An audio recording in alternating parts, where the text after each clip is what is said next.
Hello dear friends, कैसे हो? बढ़िया ना? बिल्कुल यार, सब बढ़िया ही रहना चाहिए। तो डियर साथियों, आज से हम class 12th math chapter number 1 start कर रहे हैं, जिसका नाम है भैया संबंध और फलन, मतलब रिलेशंस एंड फंक्शंस हमें पढ़ना है।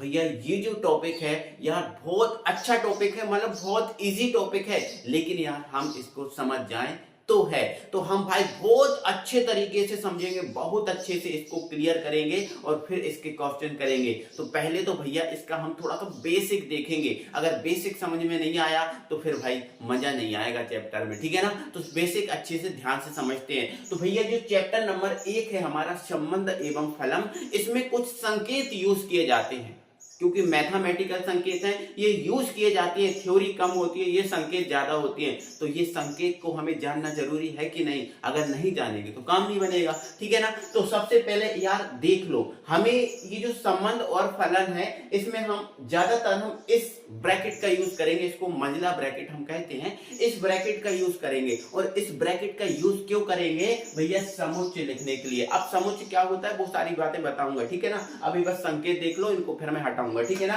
तो हम इस मंझले ब्रैकेट का यूज करेंगे केवल, ठीक है ना? चलो, अब इसके बाद भैया एक ये देखो, ये ऐसा ई बना होता है, लेकिन ई नहीं होता है ना, ये इस टाइप का एक साइन होता है। ये किस लिए यूज होता है? तो ये बिलोंग्स टू के लिए होता है ना, बिलोंग्स टू के लिए, मतलब ये इससे संबंधित है ना? बिलोंग्स टू मतलब ये इससे संबंधित है, ऐसा बोल सकते हैं, ठीक है ना? अगर इस बिलोंग्स टू में एक ऐसी लाइन खींच दो तो इसको बोलते हैं डज नॉट बिलोंग्स टू। ध्यान रखना, ये बिलोंग्स टू और ये डज नॉट बिलोंग्स टू, ठीक है ना? चलो, अगर ऐसा सी जैसा, सी नहीं है लेकिन सी जैसा है ना, तो इसके लिए हम इसका क्यों यूज करते हैं? तो इसको सबसेट या उपसमुच्चय के लिए करते हैं। किसके लिए करते हैं? उपसमुच्चय के लिए, है ना? क्योंकि समुच्चय के अंदर जो होगा वो उपसमुच्चय होगा, ठीक है? तो इसको उपसमुच्चय सबसेट के लिए यूज करेंगे, ठीक है ना भाई? चलो, अगर हम इसमें एक ऐसी लाइन खींच दें तो ये डज नॉट, सॉरी, ये नॉट सबसेट होता है, मतलब सबसेट में नहीं है, ये इसलिए यूज करेंगे, ठीक है ना? चलो, अब अगर ऐसा है और एक नीचे लाइन खींचिए तो देखो, इसका मतलब तो है सबसेट और इसका मतलब होता है इक्वल। तो सबसेट और इक्वल टू होता है ना? इसका मतलब क्या होता है? सबसेट और इक्वल टू, है ना? और ये साइन आप 11th में सीख कर आए होंगे भैया। ऊपर ऐसा है तो यूनियन है, और नीचे अगर है तो इसको इंटरसेक्शन बोलते हैं, ठीक है ना? चलो, अगर ये जीरो है और एक ऐसी लाइन खींच दो फाइव जैसी, है ना, तो इसको एम्पटी सेट कहते हैं, एम्पटी सॉरी, एम्पटी समुच्चय कहते हैं इसको। क्लियर है बात? तो ये शब्दावली बार बार यूज में आएगी, ठीक है ना? ठीक है, बार बार यूज में आएगी, तो इनको ध्यान रखना। इसके साथ एक संकेत और लिखो, ठीक है ना? चलो, मैंने लिख दिया उल्टा ए और एक ऐसी लाइन लिख दी, ठीक है? तो इसका यूज क्यों करेंगे? फॉर ऑल वैल्यू के लिए, ठीक है? फॉर ऑल वैल्यूज, ठीक है ना? और वैल्यूज, ठीक है? और वैल्यूज के लिए यूज करेंगे, फॉर ऑल वैल्यू के लिए यूज करेंगे, ठीक है ना? ये उल्टा ए जो है ना, इसका यूज क्यों करेंगे? फॉर ऑल वैल्यू के लिए, ठीक है ना? क्लियर बात हो गई ना? तो ये सब अगर आपको संकेत नहीं पता तो आप अपनी कॉपी में लिखो। और भाई मैं तो कह रहा हूँ, कॉपी पेन अपने साथ में लेकर बैठो भाई, साथ में लेके बैठो, एक एक चीज क्लियर करना है। जो आपका चैप्टर है वो समझने मात्र का ही है, समझ लिया तो बन गया, और नहीं समझा तो काम खत्म है, ठीक है ना भाई? चलो, अब ये वाली बातें हो गई अपनी, इन चीजों को हटा देते हैं हम। क्लियर है बात? तो भाई अब हमें क्या करना है? इस चैप्टर में पढ़ना क्या है? संबंध और फलन। हमें एक संबंध पढ़ना है और एक फलन पढ़ना है। तो भाई पहले तो संबंध पढ़ेंगे और फिर हम फलन पढ़ेंगे। अब क्वेश्चन है हमारा कि ये संबंध क्या है? संबंध सर हमें किसमें पढ़ना है? दो बच्चों में संबंध बताना है, दो व्यक्तियों में बताना है, दो जानवरों में बताना है, किसमें संबंध पढ़ना है? क्वेश्चन हमारा ये है। तो भाई हमें जो संबंध है, ना तो बच्चों में पढ़ना, ना व्यक्तियों में पढ़ना, ना कोई वस्तुओं में पढ़ना। हमें जो संबंध है वो समुच्चयों का पढ़ना है। किसका भाई? समुच्चयों का। हमें संबंध किसका पढ़ना है भाई? समुच्चयों का संबंध पढ़ना है, समुच्चयों का। अब बोलो सर, समुच्चय क्या है? क्वेश्चन पे क्वेश्चन बन रहा है भाई, समुच्चय क्या है? तो भैया जो समुच्चय है वह समूह होता है। समुच्चय क्या है? एक समूह होता है। और कौन सा समूह होता है? जिसमें स्पष्ट और निश्चित वस्तुएं शामिल हो। जिसमें स्पष्ट और निश्चित वस्तुएं शामिल हों उसे हम क्या कहते हैं भैया? समुच्चय कहते हैं। स्पष्ट और निश्चित वस्तुएं, ठीक है? जैसे मान के चलो, मैंने ये बना दिया, ठीक है? मैंने ये एक समूह बना दिया, ठीक है? इसमें लिख दिया 1 2 3 4। अब भाई आपको दिख रहा है स्पष्ट, ये 1 है, ये 2 है, ये 3 है, ये 4 है, स्पष्ट दिख रहा है। तो ये जो है संख्याओं का समूह जो है संख्याओं का समूह है, तो ये संख्याओं का समूह समुच्चय कहलाएगा। क्या कहलाएगा? समुच्चय कहलाएगा। ध्यान रखना है ना। तो समुच्चय क्या है? एक समूह है। हमें संबंध किसका पढ़ना है? समुच्चय का पढ़ना है। और समुच्चय क्या है? जो है ना समूह होता है जिसमें स्पष्ट और निश्चित जो है ना वस्तुएं हो, स्पष्ट और निश्चित वस्तुएं हो, उसे हम क्या कहते हैं? समुच्चय कहते हैं। स्पष्ट होना चाहिए। अगर स्पष्ट नहीं हो रहा है मतलब वो समुच्चय नहीं है, मतलब वो समुच्चय नहीं है। क्लियर है बात? ठीक है ना। चलो अब देखना, ध्यान से रखना है ना, आगे सुनना मेरी बात। अब मैंने क्या बोला? अब भी मैंने थोड़ी देर पहले बताया था समुच्चय को हम कौन से ब्रैकेट से लिखते हैं? मझली ब्रैकेट से, मतलब ये ब्रैकेट से। इसको ऐसे ना लिखें तो इसको कैसे लिख सकते हैं? ऐसे लिख सकते हैं 1, 2, 3, 4। ठीक है, ये ऐसा लिखा जा सकता है। ये समुच्चय है।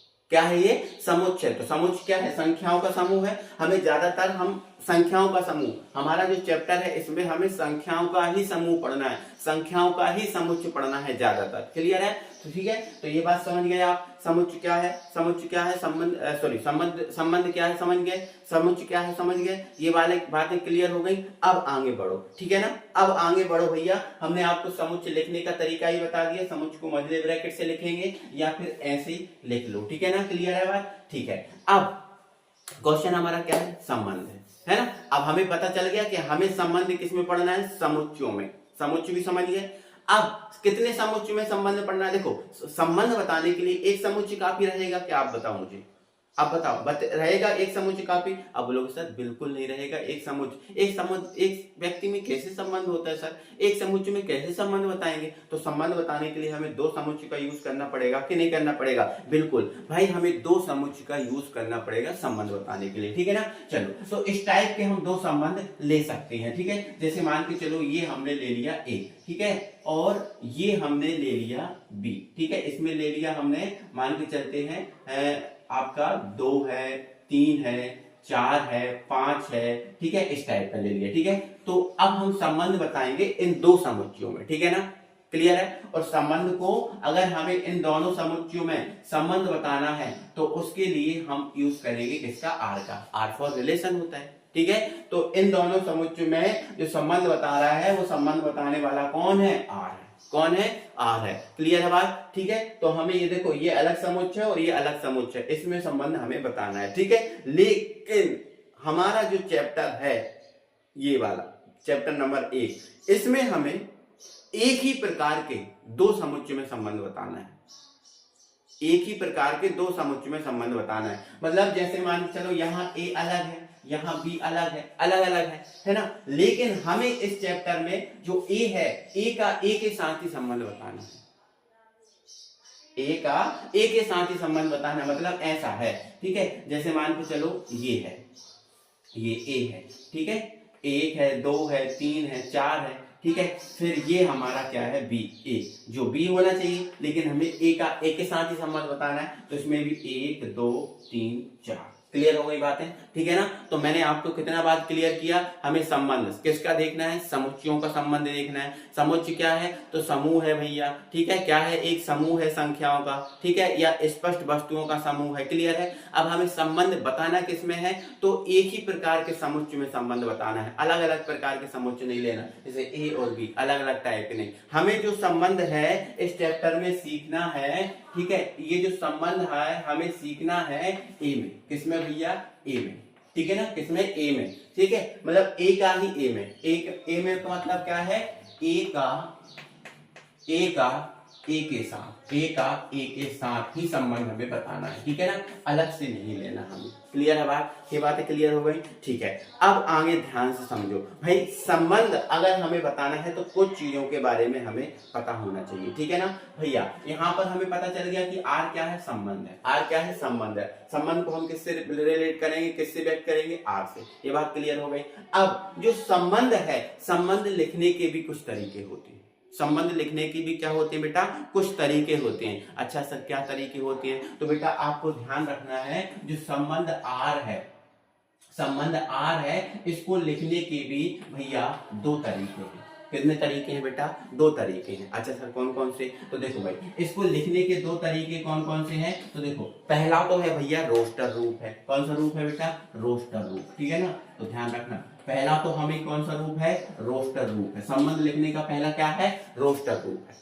क्लियर है बात। अब रोस्टर रूप कैसे है सर, देखो जैसे मान के चलो हमें ए का ए के साथ संबंध बताना है, ए का हमें किसके साथ संबंध बताना है, ए का, ठीक, ए का ए के साथ बताना है। तो इसके रोस्टर रूप को, इसके संबंध के रोस्टर रूप में कैसे लिखेंगे इसको, तो भैया रोस्टर रूप में अगर संबंध लिखना है तो पहले आप क्या करोगे भैया, मंझला ब्रैकेट लगाओगे, लगा लिया सर, लगा लिया। फिर अब जैसे एक का एक के साथ बताना है तो हमने लिख दिया 1,1, ठीक है। फिर एक का दो के साथ बताना है, एक का हमें किसके साथ बताना है, 3 के साथ बताना है, एक का हमें किसके साथ बताना है, 4 के साथ बताना है, ठीक है ना। चलो दो का हमें 1 के साथ बताना है, दो का 1 के साथ बता दिया, दो का 2 के साथ बता दिया। तो अगर आप इस टाइप से लिख रहे हो तो ये रोस्टर रूप है, ठीक है ना। तो ध्यान रखना, संबंध लिखने के कितने तरीके, दो। एक पहला कौन सा, रोस्टर रूप। रोस्टर रूप में संबंध को हम कैसे लिखेंगे, इस टाइप से। समझते जाओ, आपको पूरा समझ में आ जाएगा। अगर आप ये क्लास देख लेते हो तो आपको बहुत बहुत बहुत ज्यादा अच्छे से जो चीजें हैं वो क्लियर हो जाएंगी। एक रोस्टर रूप हो गया, ठीक है ना। चलो अब दूसरा कौन सा रूप होता है, तो भैया दूसरा होता है समुच्चय निर्माण रूप, ठीक है ना। दूसरा कौन सा रूप है भैया, तो ध्यान रखो, दूसरा है हमारा समुच्चय निर्माण रूप, ठीक है, समुच्चय निर्माण रूप, दूसरा हमारा समुच्चय निर्माण। अच्छा, समुच्चय निर्माण रूप में हम कैसे लिखते हैं संबंध को, तो समुच्चय निर्माण रूप में हम संबंध इस टाइप से लिखते हैं, जैसे मान के चलो हमने लिख दिया आर, ठीक है ना, क्या लिख दिया, आर। अब हमने लिख दिया आर जो है वो इस प्रकार है, आर जो है वो इस प्रकार है। देखो ये जो दो बिंदियां रखी हैं इसका मतलब होता है इस प्रकार, इसका मतलब क्या होता है, इस प्रकार होता है, ठीक है। आर, दो बिंदियां लिख दी, आर इस प्रकार है कि जो बी है वो बराबर है a प्लस 1, बी है वो क्या है, a प्लस 1 के बराबर है, ठीक है। अक्सर b और a क्या हो गए, जैसे मान के चलो ये हमारे पास समुच्चय है a, है ना। इसके जो अवयव हैं इसको हमने a से रिप्रेजेंट किया, और इसके जो अवयव हैं इसको हमने किससे रिप्रेजेंट किया, b से रिप्रेजेंट किया, ठीक है। तो ये अवयव है, ठीक है। तो b और a क्या है, अवयव है, ठीक है ना। तो मैंने क्या बोल दिया, r इस प्रकार है कि जो b है वो a में एक जोड़ने पर प्राप्त होता है, b में क्या जोड़ने पर प्राप्त होता है, एक जोड़ने पर प्राप्त होता है, ठीक है ना। चलो इस टाइप से मैंने बता दिया। तो ये समुच्चय निर्माण रूप है, और भैया हमें रोस्टर रूप और समुच्चय निर्माण रूप दोनों की ही जरूरत इस चैप्टर में पढ़नी है, ठीक है। सबका अपना अपना एक अलग महत्व है, ये कहीं यूज किया जाएगा और ये कहीं यूज किया जाएगा, लेकिन उपयोग किए जाएंगे दोनों ही। क्लियर है बात, इतनी सारी बातें आपको क्लियर मुझे उम्मीद है कि हो गई होंगी, क्लियर है। अब आगे थोड़ा समझो, अब थोड़ा सा आपने जो 11th पढ़ा है उसको थोड़ा सा रिवाइज करते हैं। आपने जो 11th पढ़ा है उसको थोड़ा सा हम क्या करते हैं, रिवाइज करते हैं, ठीक है। चलो यहाँ पर देखो, जैसे मान के चलो यहाँ पर मैंने क्या लिख दिया भैया, मैंने यहाँ लिख दिया है, देखो यहाँ पर हमारे पास दो समुच्चय हैं, ए और एक हमारे पास बी, क्लियर है, ठीक है। अब ए का संबंध किससे है भैया, ए का संबंध है इससे, ठीक है, एक का संबंध इससे है, ठीक है, दो का संबंध इससे है, तीन का संबंध इससे है, ठीक है ना, चार से, है ना, क्लियर है। अब यहाँ पर चार का संबंध किससे है, 5 से है, चार का संबंध किससे है, 5 से है, ठीक है ना। और यहाँ पर एक एलिमेंट और होता 6, एक एलिमेंट और होता यहाँ पर 6, या फिर मान के चलो यहाँ पर 5 होता, कितना होता भैया, 5 होता, ठीक है ना। और एक यहाँ पर एलिमेंट होता 9, ठीक है, मैंने यहाँ पर ऐसे ही लिख दिया है, एक यहाँ पर एलिमेंट होता 9, क्लियर है। अब यहाँ देखो, ध्यान से समझना मेरी बात, ठीक है। आपने 11th में पढ़ा होगा प्रांत, ठीक है, प्रांत पढ़ा है आपने 11th में, ठीक है। 11th में आपने पढ़ा होगा सहप्रांत, ठीक है ना, इनकी भी आपको जरूरत पड़ सकती है, ठीक है। और एक पढ़ा होगा आपने परिसर, एक पढ़ा होगा आपने परिसर, ये तीन चीजें आपने 11th में पढ़ी होंगी, ठीक है ना, 11th में आपने पढ़ी होंगी, आपको बहुत अच्छे से पता भी होगा, ठीक है। अब मैं बोलूंगा प्रांत क्या होता है, अब मैं बोलूं प्रांत क्या होता है, ठीक है। तो ध्यान से सुनना, इस तरफ के जो समुच्चय, इस तरफ का जो समुच्चय है, इस तरफ के समुच्चय में वह अवयव जिनका उपयोग हो रहा है, इस तरफ वाले समुच्चय के वह अवयव जिनका उपयोग हो रहा है, उन्हें हम क्या बोलते हैं, उन्हें हम प्रांत बोलते हैं।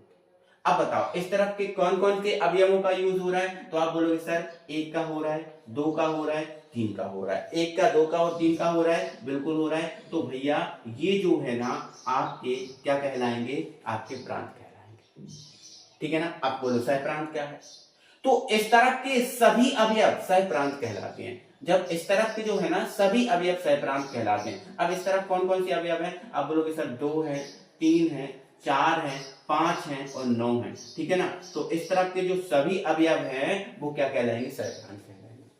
अच्छा ठीक है सर, हम प्रांत समझ गए। प्रांत क्या है? इस तरफ के वो अवयव जिनका उपयोग हो रहा है उन्हें प्रांत कहेंगे। इस तरफ के सभी अवयव सहप्रांत होंगे। लेकिन सर परिसर क्या है?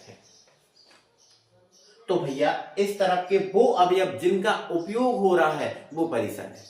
तो इस तरफ के कितने अवयवों का उपयोग हो रहा है? आप बोलोगे सर 2 का हो रहा है। देखो इसका इससे संबंध, इसका इससे, इसका इससे, इसका इससे। अब 9 का तो उपयोग ही नहीं है, 9 का तो कोई यूज ही नहीं हो रहा है।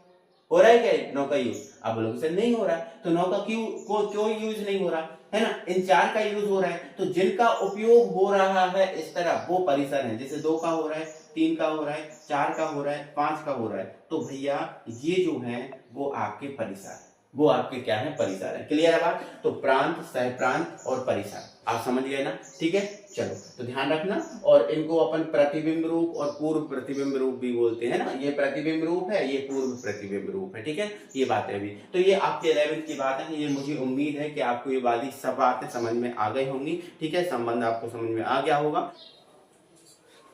रुको भाई, आपको एक बात और समझना है। अब मैंने आपको संबंध बता दिया कि संबंध किसका किसमें पढ़ना है, संबंध को लिखने के क्या तरीके हैं, ठीक है। ये सारी बातें तो अपनी हो गई हैं। लेकिन मैंने आपको अभी ये संबंध ये नहीं बताया कि संबंध का कार्तीय गुणनफल, जो कार्तीय गुणन होता है वो क्या होता है, ठीक है ना। तो संबंध के लिए जो है ना कार्तीय गुणन आना आपके लिए जरूरी है। क्लियर है बात? पहले ध्यान से सुनो, कार्तीय गुणन, ठीक है ना। तो ध्यान रखना मेरे डियर साथियों, जो संबंध होता है जो संबंध होता है वो सबसेट और इक्वल होता है। सबसेट और क्या होता है? इक्वल होता है। किसका? A क्रॉस B का, ठीक है। ध्यान रखना, हमेशा ध्यान रखना कि जो संबंध होगा वो A क्रॉस B का सबसेट और इक्वल ही होगा, इसके अलावा नहीं होगा, इसके अलावा नहीं होगा, ठीक है ना। तो ध्यान रखना, दो समुच्चयों का जो है ना कार्तीय गुणन, जो कार्तीय गुणन है वो ही आपका संबंध होगा। दो समुच्चयों का जो कार्तीय गुणन है वो ही संबंध होगा। और कार्तीय गुणन मुझे उम्मीद है आपको आता होगा, मुझे उम्मीद है कार्तीय गुणन आपको आता होगा। क्लियर है? और नहीं आता तो यहाँ पर ध्यान से सुनो। जैसे मान के चलो हमें समुच्चय ए और समुच्चय बी का कार्तीय गुणन करना है। तो यहाँ देखो भाई, है ना, यहाँ देखो भाई, मान लेते हैं जो ए है वो ए के अंदर 1 है और ये 2 है, ठीक है, 2 एलिमेंट है, ठीक है। और ये हमारे पास बी है और बी के अंदर भाई ठीक है, बी के अंदर हमारे पास 1 है, 2 है और 3 है। 1 है, 2 है और 3 है, ठीक है। तो इसका कार्तीय गुणन का मतलब क्या होता है? कार्तीय गुणन कैसे करते हैं? तो कार्तीय गुणन भाई अगर हमें इसका करना है तो 1 का पहले 1 के साथ करो, ठीक है। 1 का पहले किसके साथ करो? 1 के साथ करो, ठीक है। फिर 1 का 2 के साथ करो, ठीक है। फिर 1 का 3 के साथ करो, ठीक है। फिर ऐसे हो गया। फिर अब 1 का कंप्लीट हो गया, फिर इस प्रकार से 2 का यूज करो। 2 का 1 के साथ करो, ठीक है। 2 का 2 के साथ करो, ठीक है। 2 का 2 के साथ करो, ठीक है। और फिर 2 का 3 के साथ करो, 2 का 3 के साथ करो, ठीक है ना।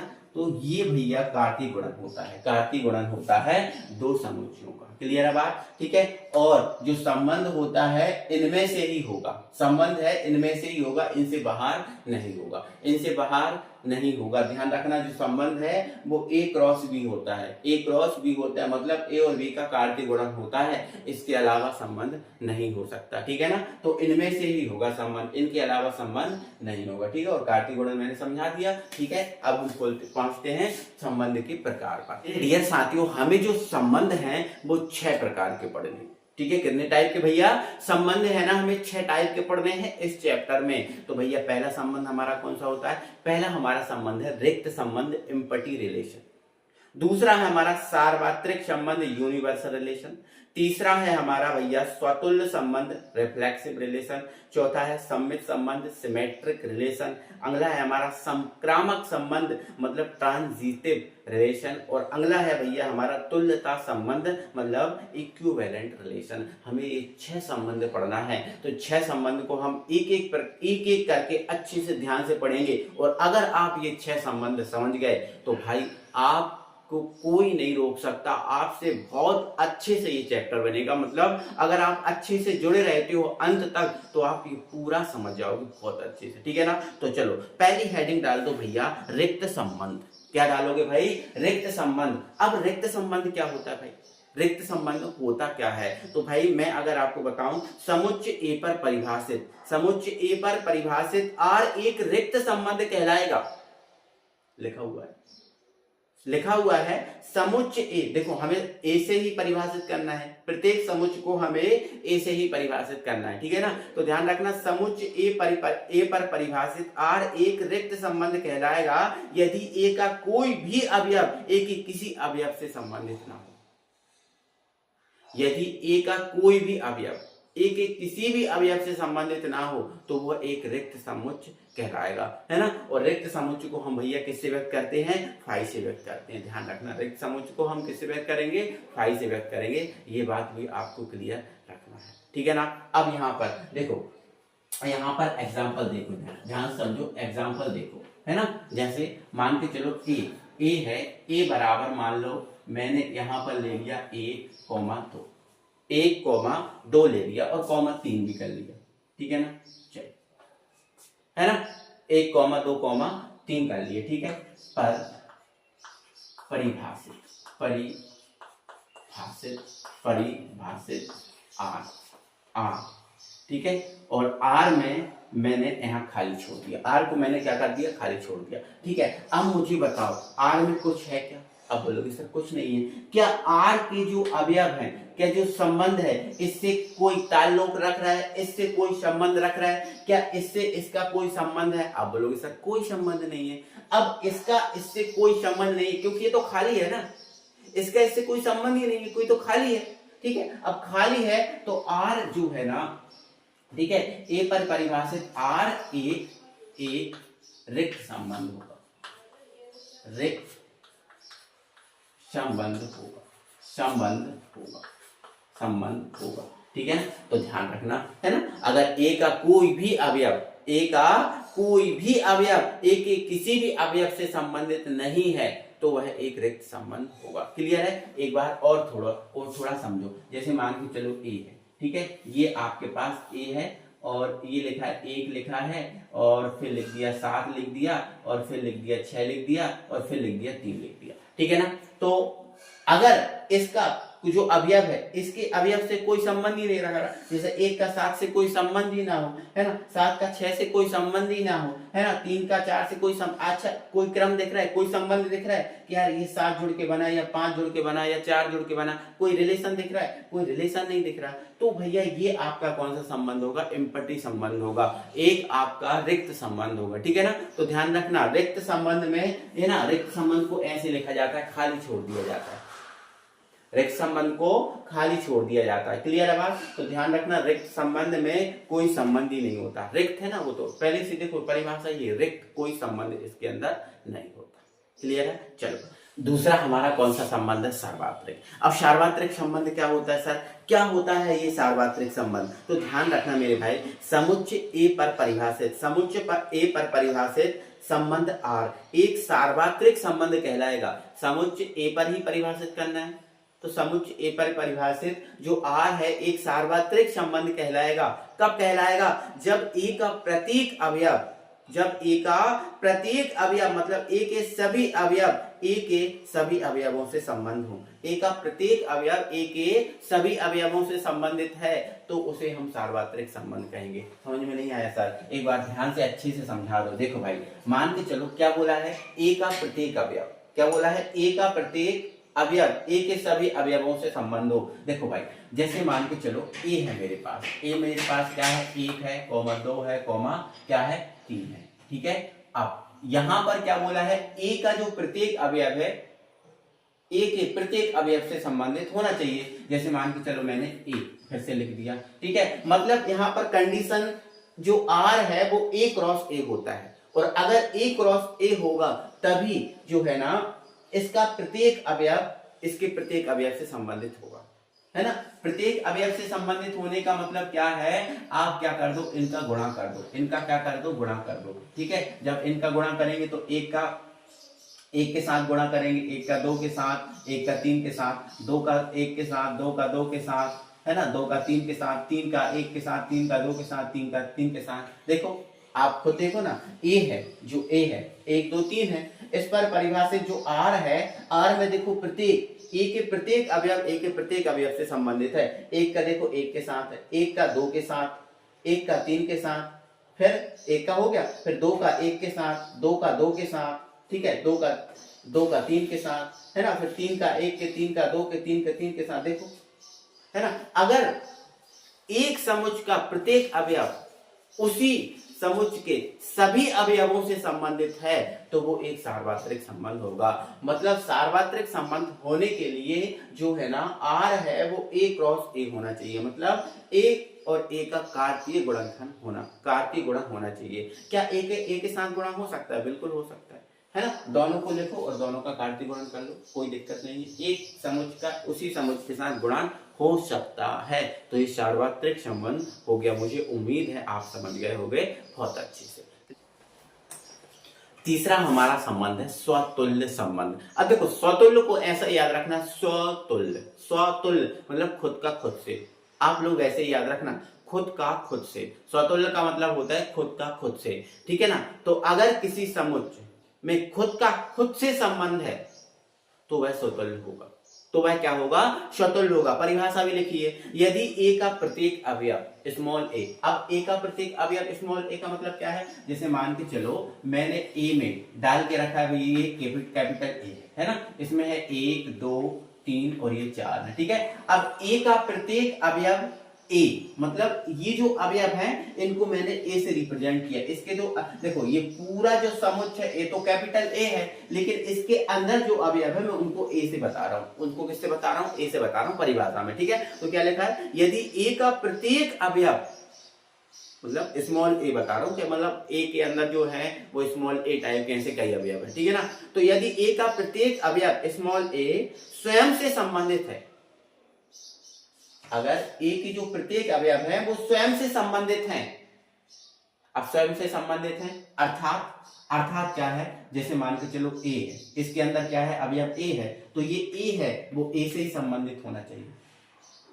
अगर A comma A belongs to R आ रहा है, मतलब अगर ऐसा जैसे इसका प्रत्येक अवयव खुद से संबंधित है और वो आर को बिलोंग कर रहा है, मतलब संबंध से बिलोंग है, तो भैया वो आपका कौन सा संबंध होगा? स्वतुल्य संबंध होगा, ठीक है। अब जैसे मान के चलो अब हम ए वगैरह का यूज नहीं कर रहे हैं। जैसे मान के चलो इस समुच्चय में अवयव है एक दो तीन चार है, ठीक है। जैसे एक का एक से संबंध है ना, ठीक है। एक का किससे संबंध है? एक का एक के साथ, है ना। दो का दो के साथ संबंध है ना। तीन का तीन के साथ संबंध है ना। चार का चार के साथ संबंध है ना।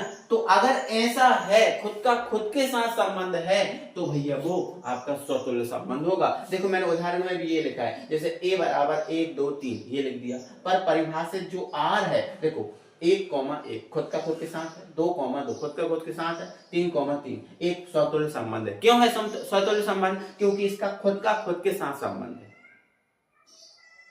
खुद का खुद के साथ संबंध है। और मैं अगर यहाँ पर एक और अवयव लिख देता तीन कॉमा एक, तो क्या ये स्वतुल्य होता? आप बोलोगे बिल्कुल नहीं होता। क्यों? क्योंकि इसमें क्या बोला गया? खुद का खुद के साथ संबंध होना चाहिए, और इसका खुद का खुद के साथ है नहीं, तीन का एक के साथ संबंध है, ये स्वतुल्य नहीं है, ठीक है ना। तो समझ गया ना। तो आपको क्लियर है, ध्यान रखना कि इसमें जो है ना स्वतुल्य में खुद का खुद के साथ संबंध है तो वो आपका स्वतुल्य होगा, वरना नहीं होगा। क्लियर है बात? ठीक है, ये बात मुझे उम्मीद है बहुत अच्छे से समझ गए होंगे। भाई हमारा जो है ना संबंध है वो है हमारा सममित, मतलब सिमेट्रिक। अब सिमेट्रिक आप जानते हो, सिमेट्रिक का मतलब क्या होता है? जिसके दोनों भाग समान हो उसे सममित बोलते हैं। आपने ये 6th क्लास की मैथ में है ये टॉपिक, सममित आकृतियां, है ना, सममित आकृतियां, ठीक है ना। तो जिसके दोनों भाग कैसे हो? समान हो, इसको या फिर ऐसा बोले जिसको समान रूप से विभाजित किया जा सके वो सममित होता है। जिसको समान रूप से विभाजित किया जा सके वो सममित होता है ना। तो जैसे मान के चलो ये मेरे पास आकृति है एक, है ना, ये एक सेकंड रुकना, है ना, मेरे पास ये आकृति है, क्या इसको समान रूप से विभाजित किया जा सकता है? आप बोलोगे हाँ सर, इसको समान रूप से विभाजित किया जा सकता है, आधा ये हो जाएगा, आधा ये हो जाएगा, ये सममित है। ठीक है, मैंने बोला कि बताओ भाई ये जो ए है ये सममित है कि नहीं, तो आप बोलोगे सर इसको समान रूप से विभाजित किया जा सकता है, ये सममित है। ठीक है ना। मैंने बोला कि जो एल है वो सममित है कि नहीं, आप बोलोगे सर इसको समान रूप से विभाजित नहीं किया जा सकता, मतलब ये सममित नहीं है ना। जिसको समान दो भाग, जिसके समान दो भाग बन जाए वो सममित है ना, सिमेट्रिक है। तो भैया सिमेट्रिक का कुछ रिलेशन भी ऐसा ही होता है। यदि ए के सभी अवयव, मान के चलो मेरे पास क्या है, ए है, मान के चलो मेरे पास क्या है, ए है यहाँ पर, है ना, एक दो, है ना, तीन, चलो तीन ही अवयव रहने दो इसके अंदर, है ना। यदि ए के सभी अवयव, ए के सभी अवयव, मान के चलो ए के सभी अवयव ये ए है ना, इसके जो अवयव है इनको ए से रिप्रेजेंट कर रहा हूं,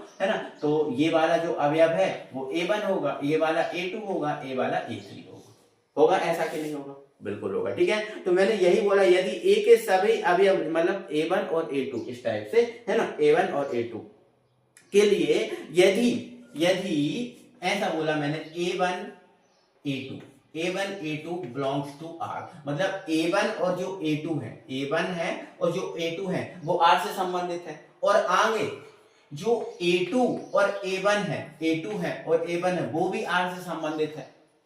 तो ये एक आपका सिमेट्रिक संबंध कहलाएगा। सर अभी मजा नहीं आया, थोड़ा सा और अच्छे से एक्सप्लेन करो। अब यहाँ देखो ध्यान से, है ना, देखो मैंने क्या बोला था, इसको ऐसे लिखो या ऐसे लिखो कोई फर्क नहीं पड़ता। ठीक है, मान के चलो हमारे पास ये ए है, 1, 2, 3, ठीक है, परिभाषित जो आर है वो एक सममित सममित होगा, लेकिन कब होगा सममित? जब होगा सममित जब इसका अवयव, जैसे मान के चलो ये A1 है, ये A2 है और A3 है, इसका अगर इसका इससे संबंध है तो इसका इससे भी होगा, तो ये सममित होगा। अब यहां देखो 1 का 2 के साथ है, 1 का 2 के साथ है, बिल्कुल है। फिर देखो 2 का 1 के साथ भी है, बिल्कुल है ना। अगर 1 का 2 के साथ है तो 2 का फिर 1 के साथ भी संबंध होना है। अगर 1 का 2 के साथ है तो 2 का 1 के साथ भी संबंध होना जरूरी है। अगर ऐसा है तो ही ये सममित होगा, नहीं तो नहीं होगा, है ना। अब जैसे मैं अभी इसका अपोजिट उदाहरण लेके भी समझाऊंगा। जैसे 2 का 3 के साथ है तो 3 का 2 के साथ भी संबंध होना जरूरी है।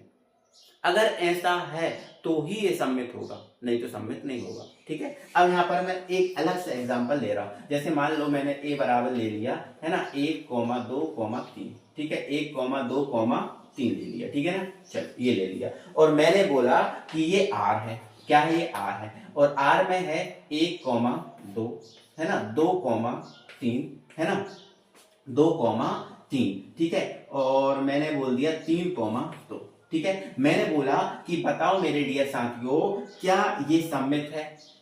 क्या ये सममित है? आप बोलोगे सर चेक करना पड़ेगा। तो देखो सर, यहाँ पर 1 का 2 के साथ है, बिल्कुल है। क्या 2 का 1 के साथ है? 1 का जब 2 के साथ है तो 2 का 1 के साथ भी तो होना चाहिए संबंध, वो आपको इसमें देखा? अब बोलोगे नहीं देखा, ठीक है। आगे देखो 2 का 3 के साथ है, हाँ सर, है ना, फिर 3 का 2 के साथ है, हाँ सर, ये है। तब ये अगर इतना होता तो ये सममित होता, लेकिन ये इसने काम बिगाड़ दिया। 1 का 2 का साथ है तो 2 का 1 के साथ भी होना चाहिए, तभी ये सममित जाकर होता, नहीं तो नहीं होता, है ना। तो मुझे उम्मीद है कि आपको समझ में आ गया होगा। अगला हमारा जो संबंध है भैया संक्रामक। अब भैया संक्रामक मतलब संक्रमण से होना चाहिए, कुछ संक्रमण होना चाहिए। अगर 2 का तीसरे के साथ संक्रमण है तो ही वो संक्रामक होगा, वरना नहीं होगा। अब यहाँ ध्यान से समझना भाई, है ना। चलो यहाँ पर ध्यान से समझो भाई। जैसे मान के चलो मेरे पास यहाँ पर A है, मेरे पास यहाँ पर A है ना, इसमें A है, 1 है, 2 है और ये 3 है, ठीक है। इसको मान लिया मैंने A1, इसको मान लिया मैंने A2 और इसको मान लिया मैंने A3। परिभाषा यहाँ पर लिखी आ रही होगी, आपको समझ में आ गई होगी, ठीक है ना। क्या लिखा है एक बार मैं पढ़ के बता रहा हूँ। यदि A के सभी अवयव, मान के चलो A1, A2, A3, ठीक है, A1, A2, A3 के लिए यदि A1, A2, ठीक है, मैंने क्या लिखा, A1, A2 belongs to R, ठीक है, तथा A2, A3 belongs to are. देखो इसका इसके साथ संबंध है, ठीक है, इसका इसके साथ संबंध है, ये दोनों हमें आर में मिल गए, ठीक है। तो भैया तो जो आपका बाहर A1 है और इसका बाहर क्या है A3 है, ये भी संबंधित होना चाहिए। अगर ये भी A1, A3 belongs to are है तो ही ये संक्रामक होगा, वरना नहीं होगा, ठीक है ना। समझ में आपको आ गया है ना। जैसे मान के चलो ये इससे संबंधित है और ये इससे संबंधित है, ये वाला इससे संबंधित है और ये वाला इससे संबंधित है। देखो A1, A2 belongs to are है, ठीक है। अब A2, A3 belongs to are है, बिल्कुल है ना। अगर ऐसा है तो भैया इसका जो बाहर वाला है इसके बाहर वाले से भी संबंधित हो तभी ये संक्रामक होगा, वरना नहीं। मुझे उम्मीद है आपको समझ में आ गया होगा। अब यहाँ देखो ध्यान से, जैसे ये A है पर परिभाषित आर, देखो 1 का 2 के साथ है, बिल्कुल 1 का 2 के साथ है, 2 का 3 के साथ है, बिल्कुल 2 का 3 के साथ है ना। तो इसके जो बाहर वाले एलिमेंट हैं, मतलब ये 1 है और यहाँ ये 3 है, ये भी आपस में संबंधित होना चाहिए। तो बिल्कुल है भैया, 1 का 2 के साथ है, 2 का 3 के साथ है, तो 1 3 के साथ भी है, देखो है, तो ही ये संक्रामक होगा। अगर ये वाला नहीं होता और बोलते कि ये संक्रामक है, ठीक है, 1 सेकंड, ये गलती हो गई, संक्रामक होगा, ठीक है, यहाँ पर संक्रामक होगा, ठीक है। तो अगर ये नहीं होता, मैं ये बता रहा था, अगर ये नहीं होता तो ये संक्रामक नहीं होता, क्योंकि 1 का 2 के साथ है, 2 का 3 के साथ है, लेकिन इनका क्रॉस है क्या, इनका क्रॉस रिलेशन है क्या, है ना, नहीं है ना। देखो 1 का 2 के साथ है, बिल्कुल है ना, 2 का 3 के साथ है, बिल्कुल है, बट इनका क्रॉस भी होना चाहिए, है ना, इनका क्रॉस भी होना चाहिए, 1 का 3 के साथ भी होना चाहिए, ठीक है, तो ही ये होता है ना। मतलब इसका तो सर ये हुआ कि अगर संक्रामक कोई होगा तो A के साथ कम से कम जो है ना 3 जो है ना एलिमेंट होंगे, 3 एलिमेंट होंगे। अगर मान के चलो A के साथ 2 ही एलिमेंट है, जैसे मान के चलो, 1 सेकंड, है ना, जैसे मान के चलो 1 है, 2 है, तो क्या इसको संक्रामक प्रूव कर सकते हैं? बिल्कुल नहीं कर सकते, संक्रामक प्रूफ होगा ही नहीं। संक्रामक के लिए 1 का 2 के साथ होना चाहिए, फिर इसका अगले वाले के साथ होना चाहिए, और अगला वाला है ही नहीं, और फिर इसमें क्रॉस करते हैं तो वो बन ही नहीं पाएगा। मतलब एक अगर किसी समुच्चय में 2 अवयव हैं तो उसको हम संक्रामक प्रूफ नहीं कर सकते। क्लियर है बात? कोई दिक्कत है? मुझे उम्मीद है सारी बातें आपको बहुत अच्छे से क्लियर हो भी गई होंगी, है ना, बहुत अच्छे से, ठीक है ना। चलो संक्रामक हो गया, ठीक है, सम्मित हो गया। अब अगली बात साथियों, अगला और हमारा लास्ट संबंध है कौन सा? तुल्यता संबंध, इक्विवेलेंट रिलेशन, ठीक है ना। तो ध्यान रखना है, अगर कोई संबंध, मेरे भाई ध्यान रखना, बहुत इंपॉर्टेंट है ये तुल्यता संबंध, बहुत ही ज्यादा इंपॉर्टेंट। तो अगर कोई संबंध स्वतुल्य है, सम्मित है और संक्रामक है, तीनों है, स्वतुल्य है, सम्मित है और संक्रामक है, अगर तीनों हैं तो ही वह कैसा होगा? तुल्यता होगा, वरना नहीं होगा, है ना। और आप तुल्यता जानते ही हो, सॉरी, तुल्यता आप समझ गए, जो स्वतुल्य हो, सम्मित हो और संक्रामक हो, ठीक है। और स्वतुल्य आप जानते हो, खुद का खुद से संबंध, सम्मित में दोनों भाग बराबर होने चाहिए, अगर 1 का 2 के साथ है तो 2 का 1 के साथ भी होना चाहिए, 3 का 2 के साथ है तो 2 का 3 के साथ भी होना चाहिए, ठीक है ना। और संक्रामक में आप जानते हो भैया, संक्रमण फैल जाता है 2 से तीसरे में, है ना, 2 से तीसरे में संक्रमण फैल जाता है, ठीक है ना। तो इसके लिए 3 अवयव होना जरूरी है। तो अगर ये तीनों होंगे तो ही वह भाई तुल्यता संबंध होगा, वरना नहीं होगा। तो अब हम इतने तैयार हो गए हैं बेटा, इतने तैयार हो गए हैं कि प्रश्नावली जो 1.1 है इसको उड़ा सकते हैं, कोई दिक्कत नहीं है। अब फलन के लिए 1.1 को उड़ाएंगे पहले और फिर करेंगे हम फलन को, ठीक है ना भाई। चलो